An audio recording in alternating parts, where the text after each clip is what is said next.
6, 5, 4, 3, 2, 1.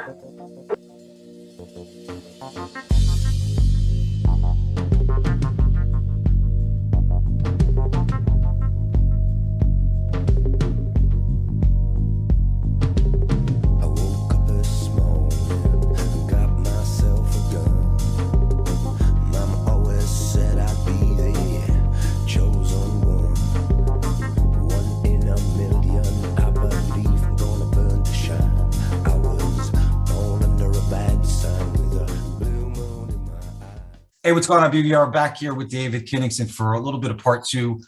We're going to do a little bit of an extension from inspiration and motivation from his call on January 9th. So if you didn't check out the call that we did with him last time, check the archives on the top, or you can check on YouTube and you can check them out.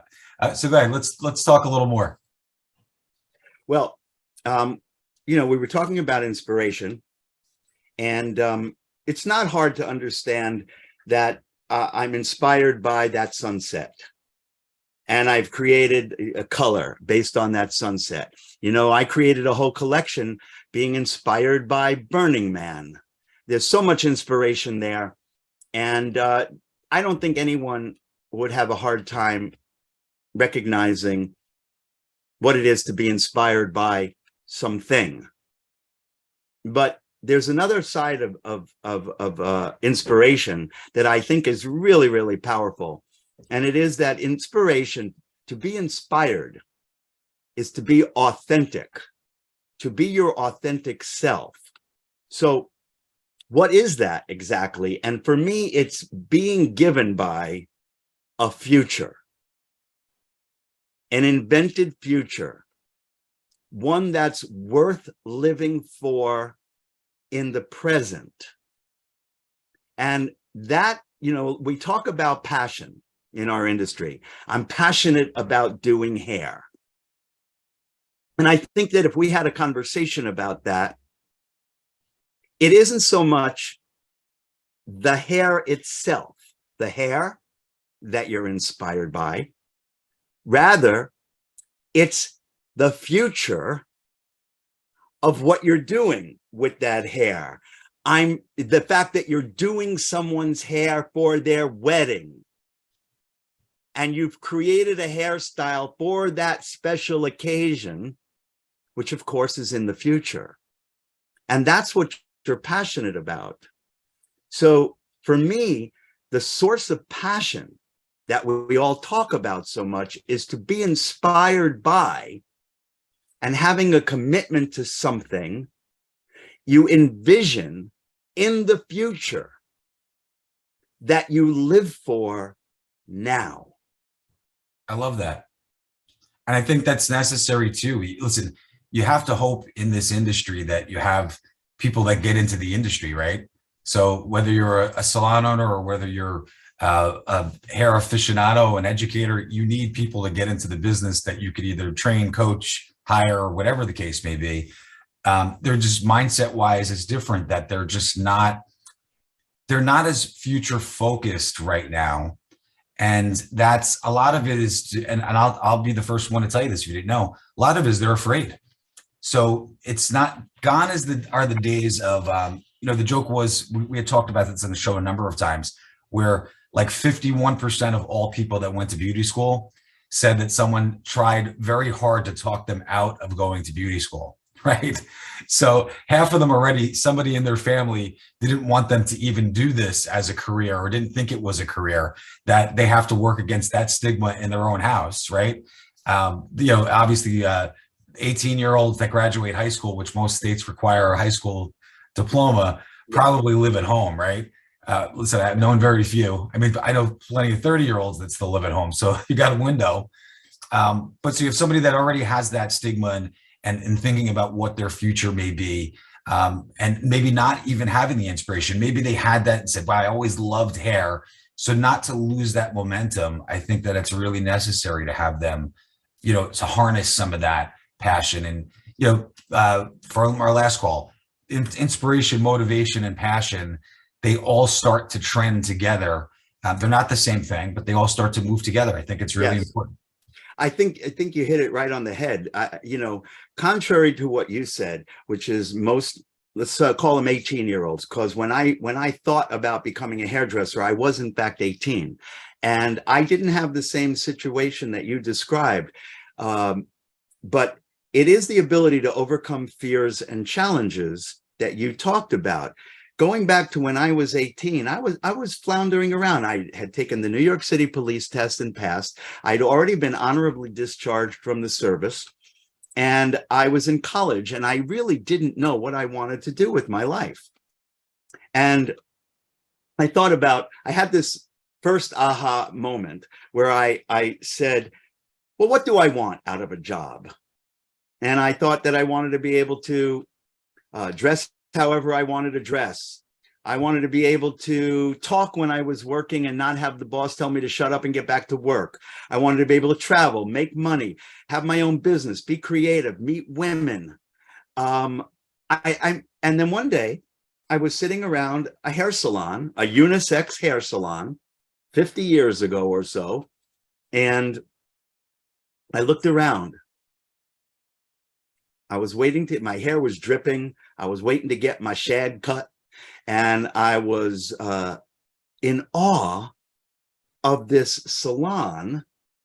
It looked like fun. Wow, this looks like fun. I think I can do this. And when Robbie, who came over to cut my hair, I said to him, hey, Robbie, how do you become a hair cutter? He says, you go to beauty school, pass a test, you're a hair cutter. I said, what if I don't have talent? She says, you write poetry, don't you? I'm like, yep. He says, and you did a little acting, right? I'm like, wow, this guy's really on top of me here. I'm like, yeah. He goes, and you studied dance in high school, didn't you? I was really taken aback that Robbie knew so much about me. It had been a couple of times he cut my hair. I said, yes. He goes, don't worry. You're creative. You'll have talent. First of all, that was the best guidance counseling I ever got in my entire life, was from a hairdresser.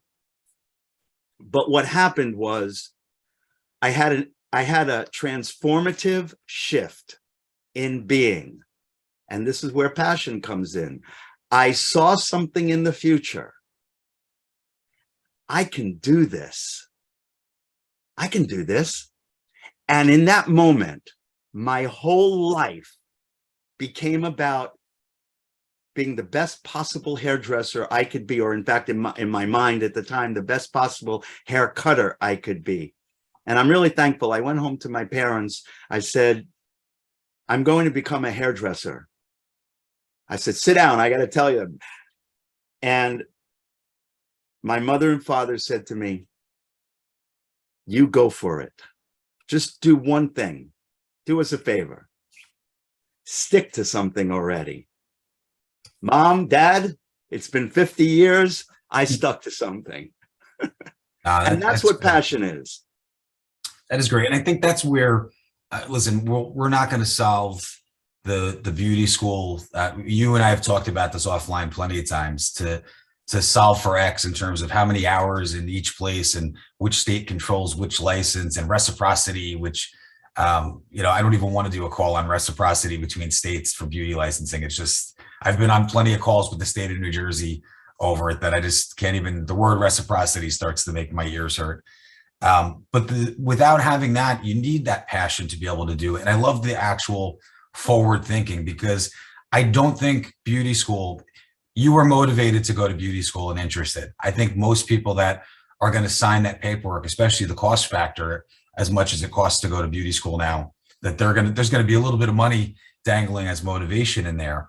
But they should look to the future. Don't look at the beauty schools are not palatial with chandeliers and marble floors, and they're there to help facilitate a state test. They're basically a version of vocational school. It's actually vocational school that you paid for, so you're actually funding your vocational school. Sure. But have some of that. Think about it from the passion aspect, because you are going to graduate beauty school.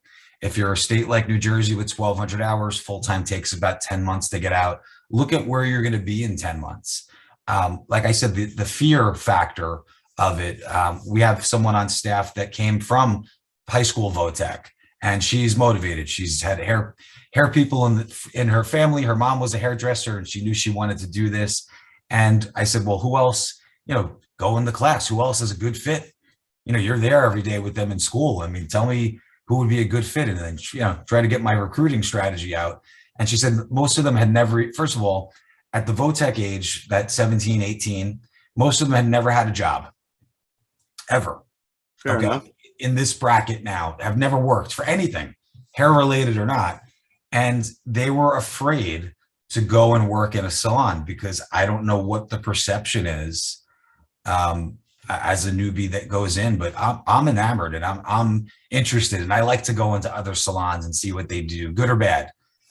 From my training, the business acumen side of it, but you can break through some of that fear and convert it into passion.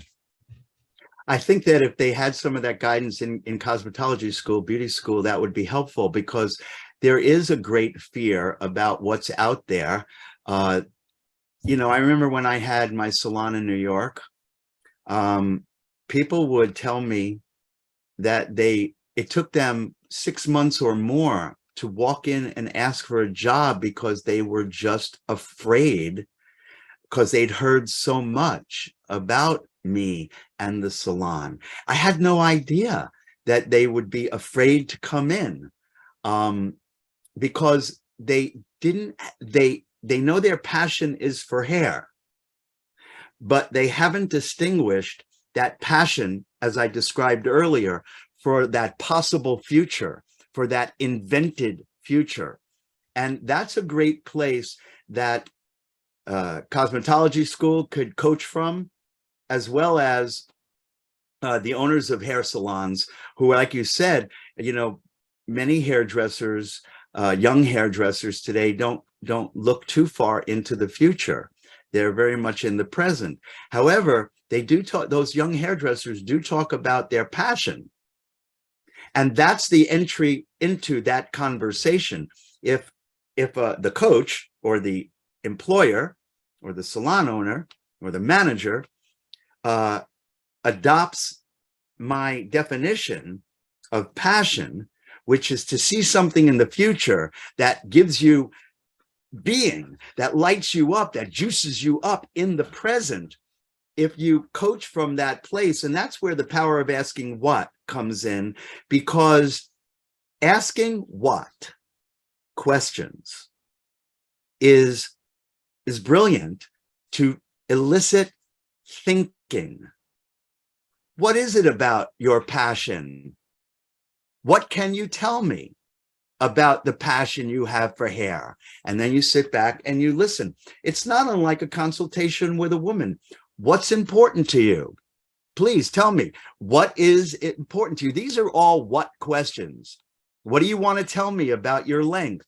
What do you want to tell me about the features you find attractive or unattractive? What do you want me to know about your hair? The power of asking what is engaging, it's proactive, and it can really facilitate the coaching, or not even coaching or management conversation, just conversation with our younger hairdressers. Well, and I think that, first of all, that's a passion project of mine, is to try to bridge the gap into some of that. And listen, during the closure period of crazy, we did a lot for the overall industry, right? Say globally at that point. But my 2023 goal is to work directly within our state so that we can help to influence things that actually impact the place where we have employees and we live, which isn't always easy.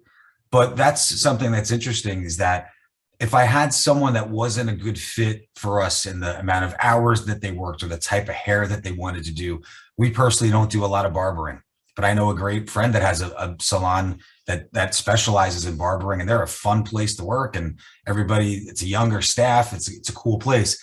If I had a new beauty school student come in that was, just graduated and passionate and really wanted to do that type of hair, I would say, listen, let me set up the introduction for you.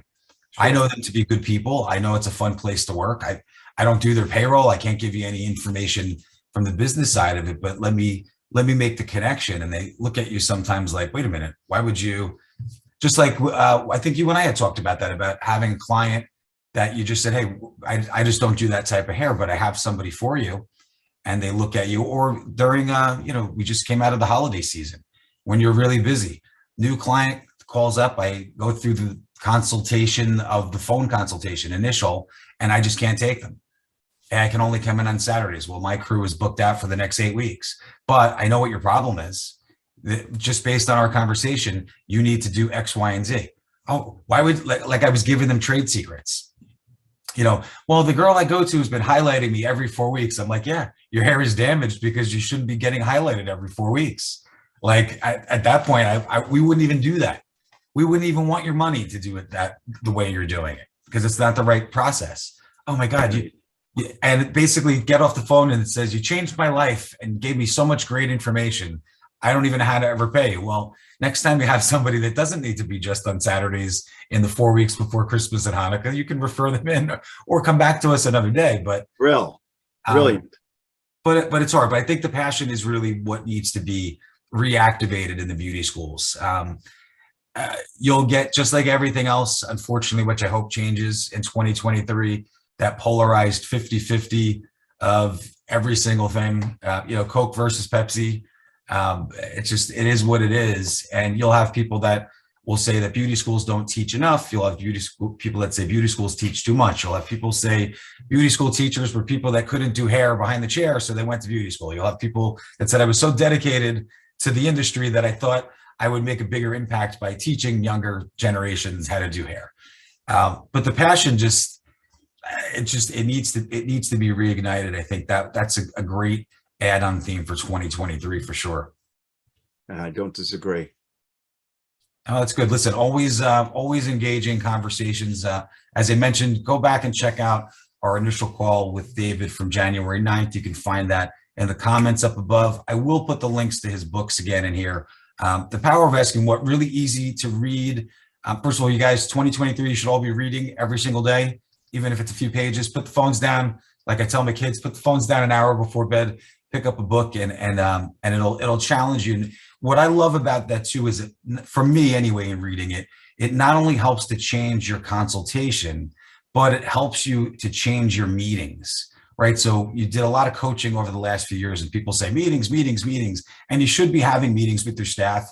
You should be having one-on-one meetings with your staff to set up goals and things like that. But it gives you the power to be able to use what to your advantage and let them answer. Sometimes we're so numbers focused and saying, this is your FOV, this is your retention, this is your RTS. And that's what we're getting from software, but you lose some of that connection about what they want to do. And if it's anything coming out of the last few years, we know that they may have a different direction. They may want to do something in the hair industry that you just don't offer. They might want to do updos and you don't do them. They might want to do perms and you don't do them. But just because they want to do them, maybe retool your services menu and say, hey, you want to start to learn how to do extensions? Our distributor carries them. Let's get you trained. Let's see if we can turn it into something. Let them be passionate and let them be part of everything. But I love it, man. Links in the bottom for David's book. I say it every time he's on, Haircutter's Handbook. Just go and buy it. Just click the button and buy it right now. No questions asked. You will be happy and you will thank me later. Thank you, James. Hey, listen, brother, always good to see you. I will, we'll be on a couple of panels and things like that. So guys, check out next week's episode, and peace. We'll see you soon. See you soon.